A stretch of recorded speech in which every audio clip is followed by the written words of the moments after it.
प्रिय भक्तगण, आज हम आपको एक कथा का श्रवण करा रहे हैं जो सुनने मात्र से आपके जीवन में सुख, संपत्ति और धन की वर्षा होगी। तो चलिए कथा को प्रारंभ करते हैं।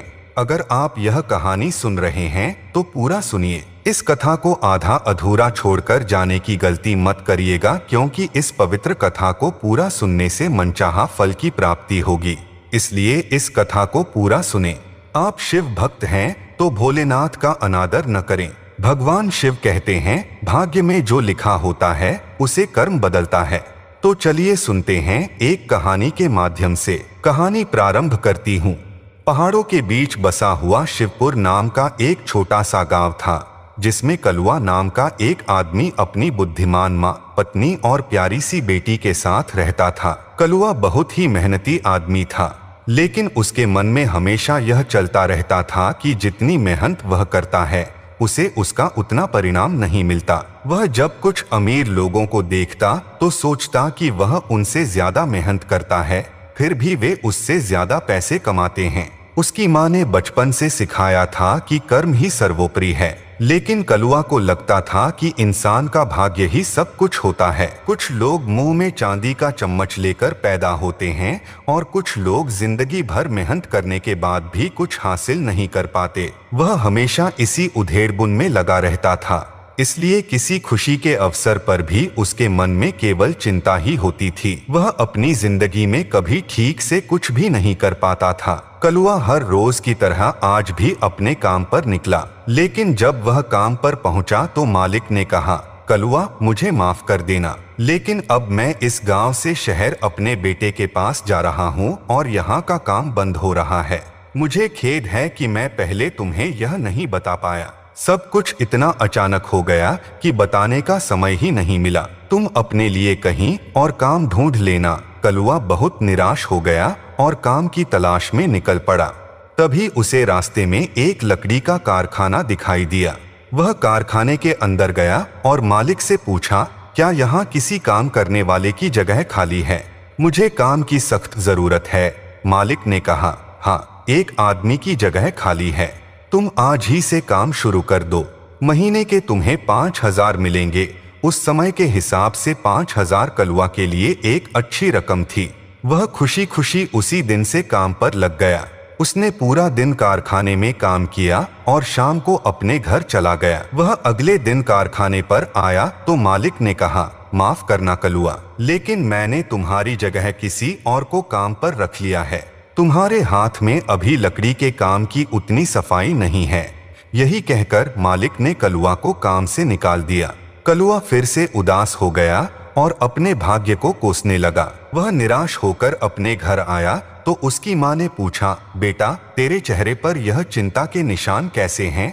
तो वह कहने लगा, माँ मैं इतनी मेहनत करता हूँ लेकिन फिर भी अंत में निराशा ही हाथ लगती है। कल जिस लकड़ी के कारखाने में काम पर लगा था, आज मालिक ने वहां से यह कहकर काम से निकाल दिया कि मुझे ठीक से लकड़ी का काम करना नहीं आता और उन्होंने मेरी जगह किसी और को काम पर रख लिया है। काम पर पहले मैं लगा था, लेकिन फिर भी मेरे बाद आने वाले को नौकरी पर पक्का कर दिया गया। उसके भाग्य ने उसका साथ दिया, लेकिन मेरा भाग्य कभी मेरा साथ नहीं देता। तब उसकी माँ बोली, बेटा जरूरी थोड़ी ही है कि वह आदमी अपने भाग्य की वजह से काम पर लगा हो और तुम्हें भाग्य की वजह से काम से निकाल दिया गया हो। तू अच्छी तरह जानता है कि तुझे लकड़ी का काम नहीं आता है, तो भला मालिक ने इसमें झूठ क्या बोला? तुझे अपने कर्मों पर ध्यान देना चाहिए।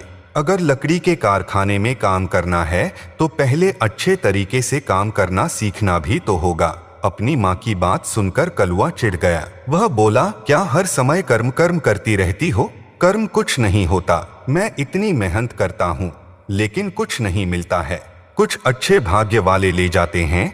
वह हर समय कर्म से ज्यादा भाग्य को प्राथमिकता देता था। एक दिन उसके गांव में एक बाबा आए और उन्होंने पेड़ के नीचे बैठकर सभी गांव वालों के लिए एक सत्संग का आयोजन किया, जिसमें उन्होंने जीवन के मार्ग के बारे में लोगों को बताया। अंत में सत्संग का सार यह निकला कि जीवन में यदि कुछ सबसे श्रेष्ठ है तो वह है इंसान का कर्म। इंसान को अपने कर्मों का फल देर से ही सही परंतु मिलता जरूर है। कलुआ बाबा की इस बात से चिढ़ गया। सत्संग खत्म होने के बाद जब लोग वहां से चले गए तो कलुआ गुस्से में बाबा के पास गया। कलुआ को इतने गुस्से में देखकर बाबा बोले, सत्संग सुनकर सबका मन तो प्रसन्न हो गया, लेकिन तुम मुझे बड़े व्याकुल लग रहे हो। कलुआ बोला, आपने अपने सत्संग के अंत में जो कहा कि इंसान का कर्म ही सबसे श्रेष्ठ है और उसे एक न एक दिन अपने कामों का फल मिलता ही है, यह बात बिल्कुल गलत है। इस जीवन में हर कोई अपने भाग्य का खाता है। जिसके नसीब में जितना लिखा होता है उसे उतना ही मिलता है। तो बाबा ने पूछा, तुम यह बात कैसे कह सकते हो? तो कलुआ ने कहा, मैं अपना उदाहरण देता हूँ। मैं बहुत मेहनत करता हूँ, लेकिन फिर भी मेरे हाथ में 2 पैसे ही आते हैं, जबकि मुझसे कम मेहनत करने वाले बड़े बड़े बंगलों में रहते हैं। उनके घर में नौकर चाकर होते हैं, वे दिन में 56 भोग खाते हैं और मेरे पास तो कभी कभी 2 वक्त की रोटी खाने के भी पैसे नहीं होते। अब आप ही बताइए, अगर कर्म प्रधान होता तो मुझसे ज्यादा काम करने पर मुझे उनसे ज्यादा धनी होना चाहिए कि नहीं? बाबा बोले, कर्म का फल केवल धन ही नहीं होता और यह जरूरी नहीं कि जो कर्म तुम आज कर रहे हो उसका फल तुम्हें आज ही मिल जाए। इंसान अपने कर्मों का फल जन्मों जन्मों तक भोगता है। कुछ लोग ऐसे होते हैं जिन्हें अपने इस जन्म के कर्मों का फल अगले जन्म में मिलता है। और यदि तुम्हारा ऐसा सोचना है कि भाग्य कर्म से सर्वोपरि है तो तुम गलत सोच रहे हो, क्योंकि इंसान के कामों पर ही सब कुछ निर्भर करता है। देवों के देव महादेव इंसान का भाग्य बना सकते हैं, परंतु उस भाग्य को बदलना इंसान के अपने हाथ में होता है। एक व्यक्ति चाहे तो अपने बुरे कर्मों से भगवान द्वारा दिए गए अच्छे भाग्य को भी नष्ट कर सकता है और अपने बिगड़े भाग्य को भी अपने अच्छे कर्मों द्वारा अच्छा बना सकता है। इस जीवन में हर चीज का एक उचित समय होता है। मैं मानता हूँ कि तुम जीवन में बहुत मेहनत कर रहे हो, लेकिन हो सकता है कि तुम्हारे पिछले जन्म में तुमने कुछ ऐसे कार्य किए हों जिससे तुम्हारा भाग्य बदलने में इतना अधिक समय लग रहा है। जब इंसान के बुरे कर्म कट जाते हैं तो उसका भाग्य अच्छा होना अपने आप शुरू हो जाता है। जिन लोगों को तुम देखते हो कि वे तुमसे कम मेहनत करने के बावजूद तुमसे अच्छा जीवन जी रहे हैं, हो सकता है उन्होंने अपने पूर्व जीवन में बहुत अच्छे काम किए हों जिनका फल उन्हें आज मिल रहा है। फिर कलुआ बोला, अगला या पिछला कर्म किसी ने देखा है? आप तो बस ऐसे ही कुछ भी बोल रहे हो। कर्म तो आपने भी बहुत अच्छे किए होंगे, लेकिन आज पेड़ के नीचे बैठकर लोगों को सत्संग सुना रहे हो और भिक्षा और सहयोग पर अपना जीवन चला रहे हो। साधु बाबा बोले, अभी तुम्हें कर्मों के फल का अर्थ अच्छी तरह से समझ में नहीं आया है बच्चा, लेकिन धीरे धीरे सब कुछ समझोगे। साधु का जीवन उसे ही मिलता है जिसने अपने जन्मों जन्मों तक सर्वश्रेष्ठ कर्म किए हों और कभी किसी का बुरा न किया हो। उसी को साधु का जीवन मिलता है, क्योंकि भगवान अपनी आराधना का अवसर हर किसी को नहीं देता। मैं देवों के देव महादेव का चुना हुआ हूँ, इसलिए बहुत भाग्यशाली हूँ। भगवान ने मुझसे ऐसे कर्म करवाए जिसके कारण मेरे भाग्य में मुझे यह अवसर प्राप्त हुआ। अब तुम भी जाओ और सत्कर्म करो। कर्म करोगे तो फल अवश्य मिलेगा। कलुआ के दिमाग में अब साधु बाबा की बातें भी घूम रही थी और कर्म और भाग्य के बीच उसके दिमाग में कुछ उलझन भी थी। तभी रास्ते में उसे गांव के सबसे अमीर सेठ का घर दिखाई दिया। उसने फिर से सोचा, अगर सब कुछ कर्मों पर ही निर्भर करता है तो इतनी ऐश करने वाला यह सेठ अब तक परलोक सिधार चुका होता। इसने इतने लोगों का हक मारा है और इसके कारण कितने गरीब किसानों ने अपना जीवन खोया है। इस लालची सेठ ने कितने बच्चों को अनाज से वंचित किया है, लेकिन इसके बच्चे आज आराम से जी रहे हैं। तभी उस सेठ के घर से रोने की आवाज सुनाई दी। सेठ का जो नौकर बाहर काम कर रहा था, कलुआ ने उससे पूछा, सेठ के घर से यह रोने की आवाज कैसी आ रही है? नौकर ने बताया कि सेठ के बेटे को एक बीमारी हो गई थी जिसके कारण वह चल बसा। तो कलुआ बोला, लेकिन सेठ जी के पास तो बहुत पैसा है, वह तो विदेश से भी अपने बेटे का इलाज करवा सकते थे। नौकर ने कहा, सेठ जी के पास भले ही कितने भी पैसे थे, लेकिन अपनी पूरी संपत्ति लगाने के बाद भी वह अपने बेटे को नहीं बचा पाए। ना जाने कितने लोगों की बद्दुआएं अपने सर पर ली हुई थीं। अगर अच्छे कर्म किए होते तो शायद उनके बेटे की जान बच जाती। उसकी बात सुनकर अचानक कलुआ को साधु बाबा की बात याद आ गई, लेकिन फिर भी उसने कर्म को प्रधान नहीं माना। कुछ दिन बाद उसकी माँ बड़ी ही परेशान होकर घर आई तो कलुआ बोला, क्या हुआ माँ, तुम इतनी परेशान क्यों हो? माँ ने कहा, पड़ोस वाले श्यामू भाई के बेटे की तबीयत बहुत खराब है। बुढ़ापे में उनका इकलौता बेटा ही उनका सहारा है। हकीम जी का कहना है कि अब कोई भी दवा उनके बेटे को बचा नहीं सकती। कलुआ ने कहा, लेकिन श्यामू काका और उनके बेटे ने तो हमेशा अपनी जिंदगी में अच्छे कर्म किए हैं, फिर भी उनके बेटे को इतनी गंभीर बीमारी हो गई है कि उसका जीवन बचाना मुश्किल। श्यामू काका ने जीवन भर मेहनत की और अब जब उनके बुढ़ापे का समय आया तो ऐसा हो गया। आज मुझे समझ में आ गया कि इंसान के कर्म जीवन में कोई भूमिका नहीं निभाते। अगर इंसान का भाग्य अच्छा है तो ही उसका जीवन अच्छा होता है। मैं श्यामू काका के बेटे से मिलकर आता हूँ। माँ, क्या पता वह किसी समय इस दुनिया को छोड़कर चला जाए। कलुआ श्यामू काका के घर गया तो देखा कि उनका बेटा बिस्तर पर लेटा हुआ था और श्यामू काका की पत्नी घर के छोटे से मंदिर में भगवान के सामने दिया जलाकर बैठी थी।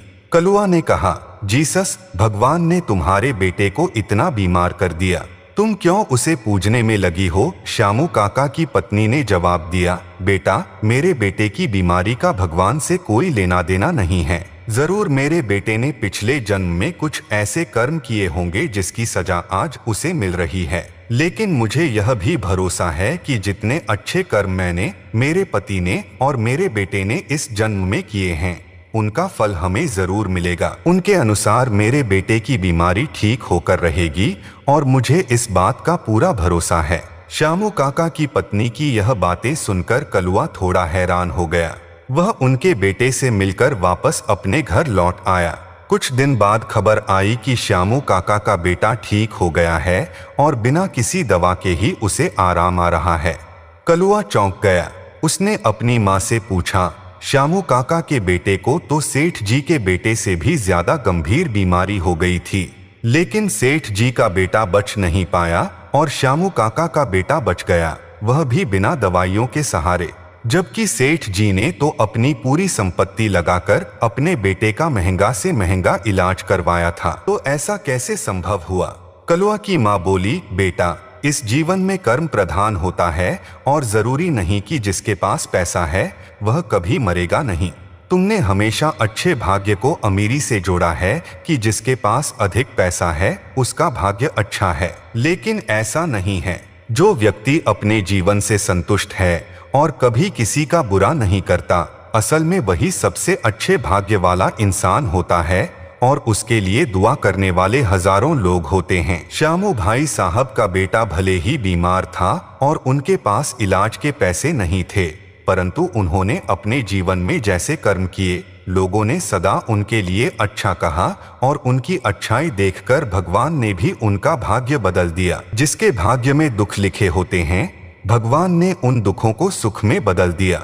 और भगवान ने सेठ जी को अच्छा भाग्य तो दिया, उसे बहुत सारा धन भी दे दिया गया, लेकिन उसने अपने भाग्य का गलत फायदा उठाया और लोगों को परेशान किया। लोग उससे नाराज हो गए और उसकी वजह से कई लोगों का जीवन बर्बाद हो गया। सब उसे बद्दुआएं दे रहे थे। दूसरों के घर में अंधेरा करके वह अपने घर में उजाला करना चाहता था, परंतु भगवान कहते हैं, जैसा कर्म करोगे वैसा ही फल भोगना पड़ेगा। दोनों को ही अपना अपना भाग्य मिला था, परंतु यदि उनके भाग्य को कोई बदल सकता था तो वह केवल उनके कर्म थे। तुम्हारी आंखों के सामने इसका उदाहरण है कि कर्म बड़ा है या भाग्य।